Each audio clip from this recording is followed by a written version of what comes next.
Hey everybody, welcome back to IP Farms. Yeah, I know, I'm eating crow sandwiches every day. I'll explain a little bit more in a second.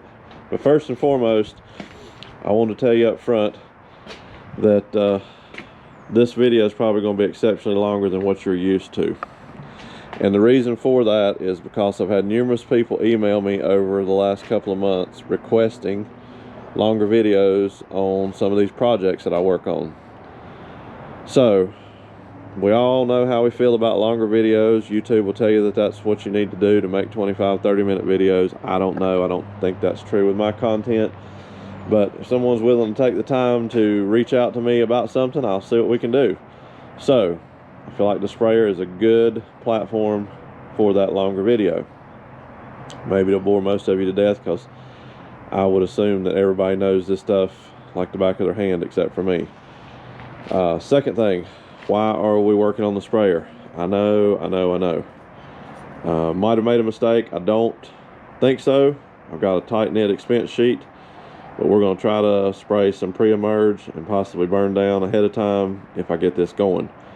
A lot of the reason why I went conventional is because of the sprayer repair, the expense of the Roundup Ready corn, and everything else that goes along with that. But I was able to score some cheaper sprayer parts. They're not perfect by any means, but I think it'll get me by this year. We'll see what happens and go from there and make a decision. So hopefully you guys will enjoy it. Let me know what you think in the comments afterwards, if you hate the longer videos or if you did enjoy it.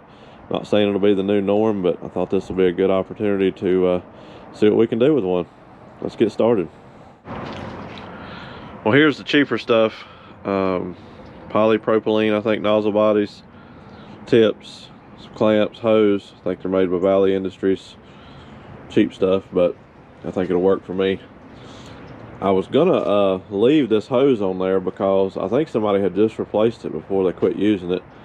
I can't find a dry rot crack in anywhere. I can double it over and it's not dry rotted. I mean, it says plain as day, made in the USA. I don't know. Got to replace the nozzle bodies. I figure the hose is going to be, if these don't break off in the hose, I might have to cut it or whatever. So I don't think I was going to have enough, so we're just going to put some new on it. But all right, well, that's the specifics of it. So hopefully from here on out we'll be turning wrenches and working. Stay tuned. So I was going to try to cut the valve off before I took the filter off, but it won't shut off, and I have a feeling I know why. One of the reasons why I didn't mess with this last year is because it's full of leaves and debris, most likely. I may be wrong, but the tank still has water in it, or gunk. Oh yeah, can you see that? That's awesome.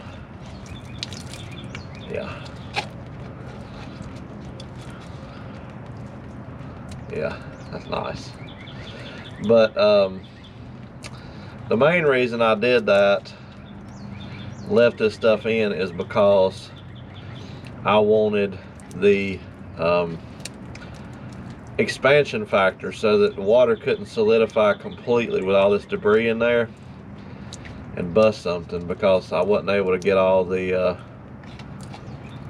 trash out of the, or the water out of the tank.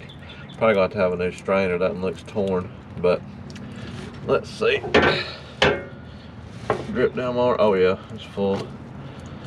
Probably got to get inside and jab something around, let that free flow. I should just take the valve off. I guess there's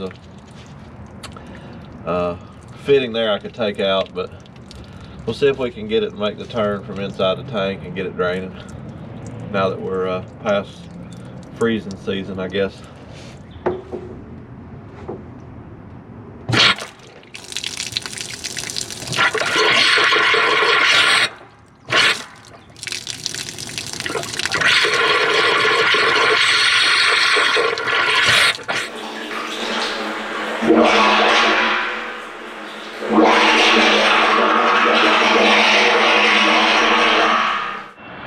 That sure looks a lot different.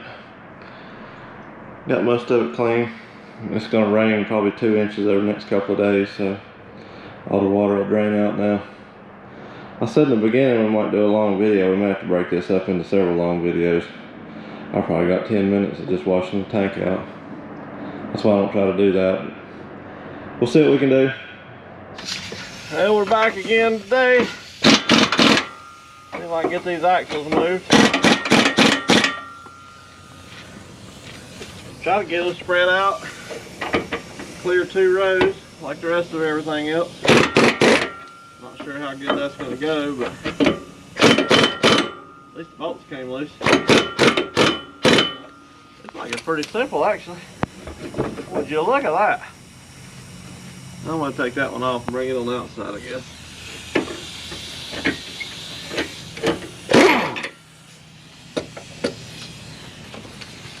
Maybe just bring them both off. What you think?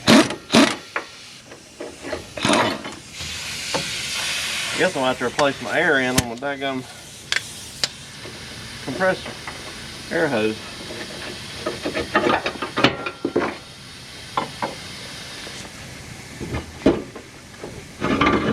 Well, that's pretty daggum painless. I bet you it won't go that easy moving them out on the 180. If my calculations are correct, I've got to come out almost to the end with that plate, and that would put me out about the right distance in the center of my tire. I got to change the tire over here, so I'll bring you guys along for that. I'll take this step off. I don't like that, it messes with my OCD. There's only one on one side. Got a little ladder. I'm not going to be filling it up in one spot, so take that off, get this one slid out, get my measurements, tighten that up, and then we'll pull that off and see if we can change that tire.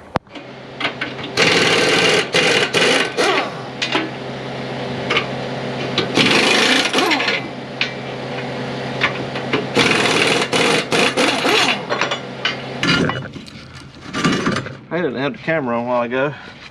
Pretty much dropped it off the jack. Not that we had a whole lot of weight or anything, but I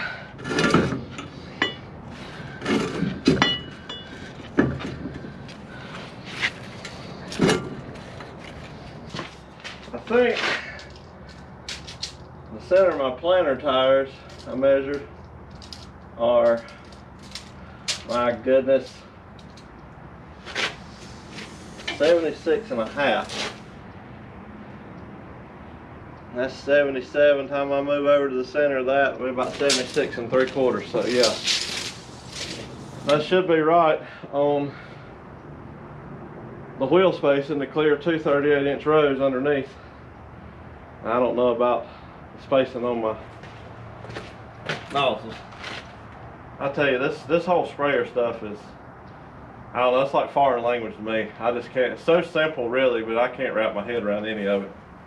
But all right, let me get these tightened down where they need to be, and then we'll pull that tire or wheel off the axle, see if we can get it broke down, get the new tire on it, and I'll be done with the axles and tires.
Well, I might be a little out of breath. I know the high speed doesn't show that very well, but sometimes you got to flip the wheel over depending on how the offset is, especially with this little bitty tire machine. It's a whole lot better and a big upgrade from doing it with pry bars, but probably going to look into getting a little bit bigger one. The valve leaks so bad on this one that it doesn't put a whole lot of force on pulling the tire and rim off there at the end. I just kind of have to hold on to it and say a little prayer and hope that bar doesn't pop off the top. As long as you keep your melon out of the way, it should be all right. But like I said, it's a lot better than pry bars, so I'm gonna get that wheel cleaned up and wash it, shoot a coat of paint on it, let that dry, we'll mount it back. Well, I knew this would probably be the biggest repair on the sprayer. I get the camera's picking that up, but you can see that's called a tree or something, because that piece there on the back of the sprayer is bent back. So somebody grabbed something with it, and it basically just almost pulled this nut through. And of course, when I tried to pull it off, it broke the stud. It's kind of a crazy design. Looks like they've got a bolt behind this wedged in, and then that just screws onto it. I don't know. I think what I'm gonna do is take the grinder and cut this piece off. This is real thin stuff, and then this is a heavier piece of like C-channel. We'll try to get this off, see what they got going on back there. I may go all the way through with a bolt, put a bit of square plate back here. I've got some square washers, let it pull all the way through the boom, a little more strength, I don't know. But see if we can get this piece off here.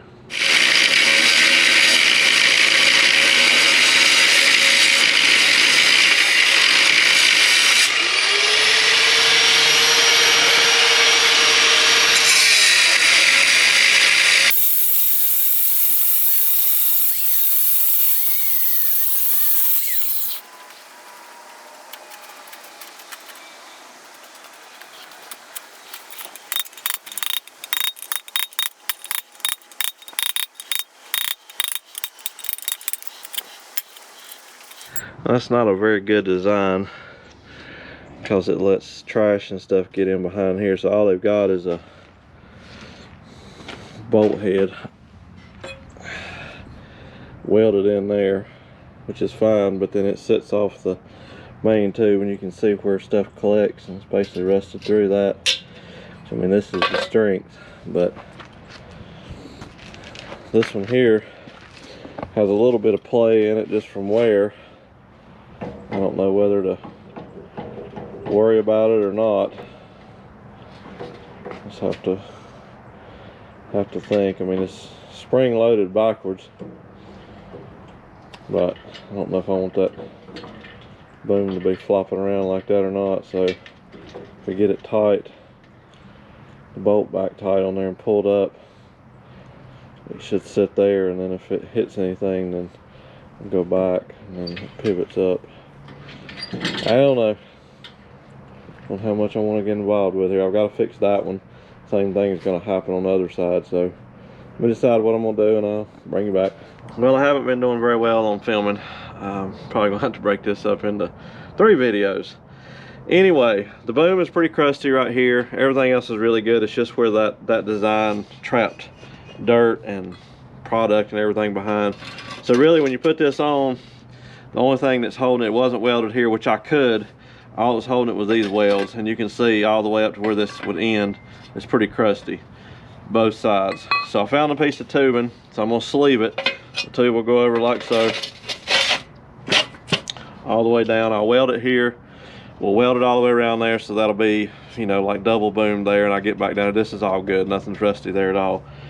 And then this piece goes on the back, something similar to this. So we'll drill all the way through it. So a bolt will go through this piece, the original boom, the other side of this, and then that. I've got these pieces of aluminum I think I'm gonna use in here as spacers to help kind of pull on more area than just that. And then I'm tempted, if I've got the right drill bit and I can find a piece of tubing, I might sleeve this, and so I can tighten my bolt up and it'll still, you know, still spin like it's supposed to. I don't know, but I kind of like that because I didn't get this piece completely perfect. It's still got a little bit of a twist to it, but the other side's not been bent, so it'll go good. I just need to beat this down and put that in there, but that's what we're going to try to do. So let me get all this stuff situated and get the welder out, and we'll weld these on, drill some holes, and see what we can come up with. Stay tuned.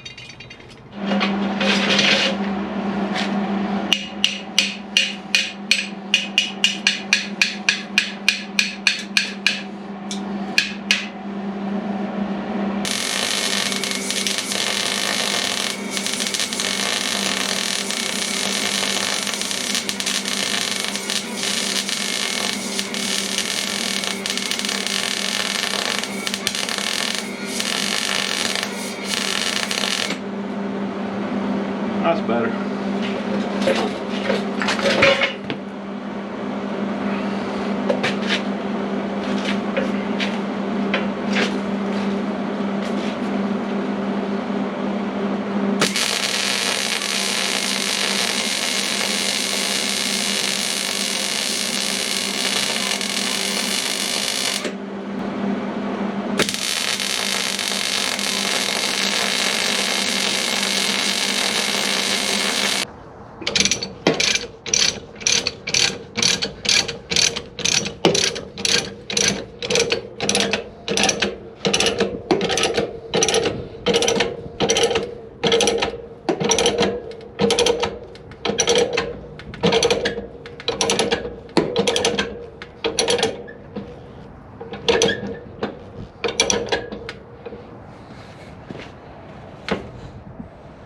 Pretty straight to me. See how much it springs back. Now we'll go a little more. Gotta get it over center.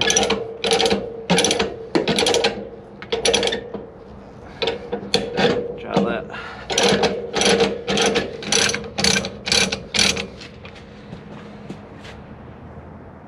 It's pretty good to me.